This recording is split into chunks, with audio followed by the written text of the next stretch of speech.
My name, shit. My name is Julia Pacheco, and today I'm going to be talking to you about abandoned buildings, wonderful, awful. Today we will be looking at why it matters, the research question, magnets for crime, health risks, property value decline, my mother's house, Seth Wallace's photos, a counter argument, and finally the conclusion, why it matters. Abandoned buildings are increasingly dangerous, and it becomes troubling when the public is around. Here it says, persons under the influence. I know what you're thinking. They're everywhere.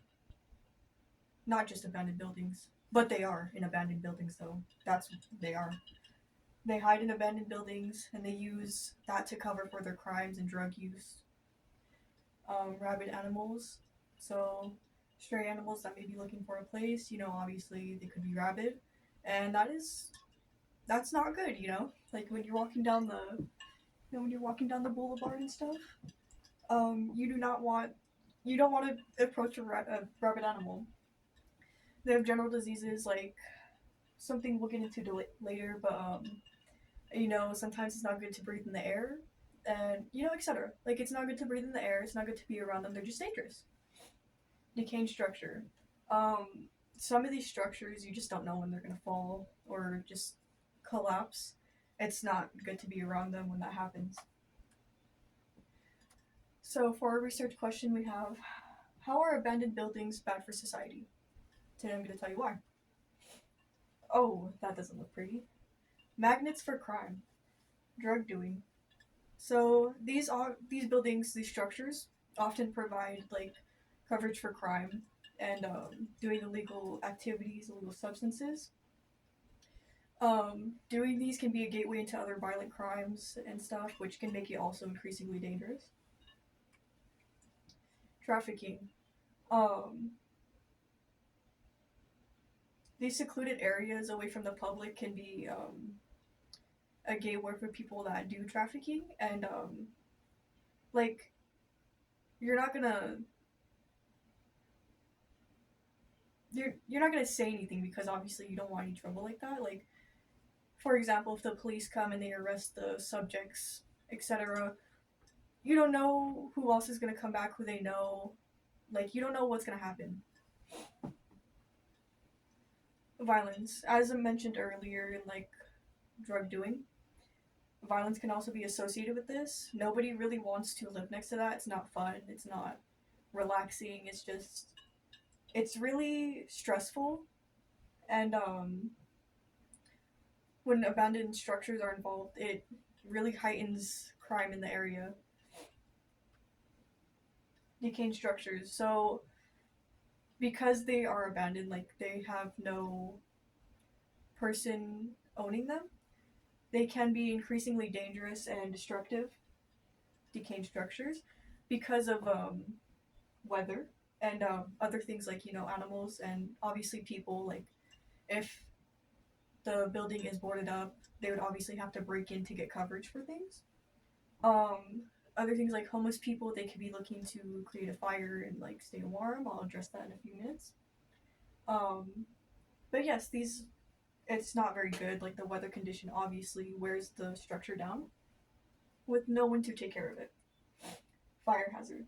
So here we have fire. They're increasing fire hazards. There's obviously, since there's nobody occupying them, if it's like really hot, for example, in Arizona, a place can just catch fire. Like California, example, if it's really hot, other things happening, it can easily catch fire.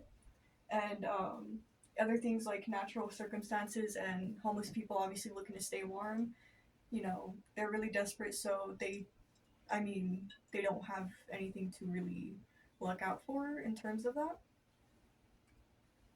Biohazards, so there's things like illegal dumping, like animal feces, airborne mold, abscess, lead poisoning, etc. These are things you just generally just most of the public does not need to be around, especially if the other things that are going on in their home. Um, people with certain medical conditions. Obviously, we wouldn't know like any of the average person if they had a certain medical condition that they cannot be around this stuff. It's a very difficult hazard to keep on the low because there is nobody occupying the structures to take control of that. It's visibly blighted. This creates an unpleasant oh shit. Property value decline. Abandoned buildings are sometimes more obvious than others. This can create a decline in property value. Because of the unpleasant sight, it's just people don't want to go down the road. They might think it's like abandoned buildings have a certain stereotype to it where people may not want to go down there. It just creates a whole thing. Wasted resources. Obviously, things like the fire hazards and the violence. If the abandoned buildings were not there to occupy those such things, there would not be such a waste of resources to accompany them. Here, Corey Brown states, similarly, historical analysis of the same city blocks demonstrate that the entry of abandoned housings in the neighborhood has a halting effect on property tax growth of adjacent properties. 4% growth in the 5 years of becoming abandoned compared to 14% growth in the 5 years prior to becoming abandoned. Here she's stating that in her analogy that property value decline is associated with abandoned buildings. For example, a house on the street has become abandoned, and 4 years later, other properties have increasing growth in what they have to pay to live in the house, which is very unfortunate. It's not good. So the two stimulus sources I picked were my mother's house and STEP. One of the stimulus sources was my mother's house. In the story, there is a woman that is looking to go back to her mother's house, which she never got to experience, and she was really wanting to go there to proceed her family's history. And unfortunately, the house was abandoned and eventually torn down by the city, and has never been replaced. So, yes. Here we have haunted. Steph Wallace's photo of about haunted houses. I think this really shows how haunted houses may look. Haunted houses. How abandoned houses may look. Steph Wallace is a photographer who takes photos of abandoned buildings, and I wouldn't really say glorified because of his standing with abandoned structures, but yes. These two sources tie together because of the relationship between abandoned buildings. Of course, in my mother's house, there was talk of people using her mother's past house for things such as drinking booze. Other animals inhabited it as well, such things as crime. And so that's why the city had to tear it down.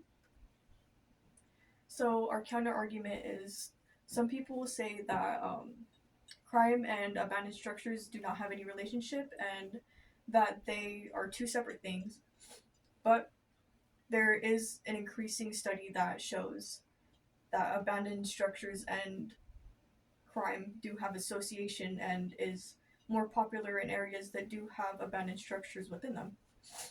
Another thing is people can look back to childhood homes and it can really be healing sometimes when you go back to a place that you find nostalgic. But sometimes it may not be, especially if the structure is visibly blighted. It can really cause a mental strain because you're just not expecting to see your past home in the state that it is foreseeably unlivable.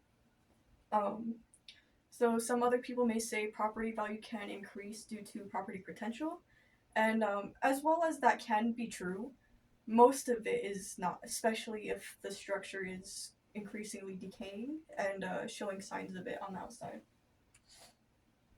Conclusion. My conclusion is that abandoned buildings are a safety hazard to the public, as stated in previous slides. Here are my citations.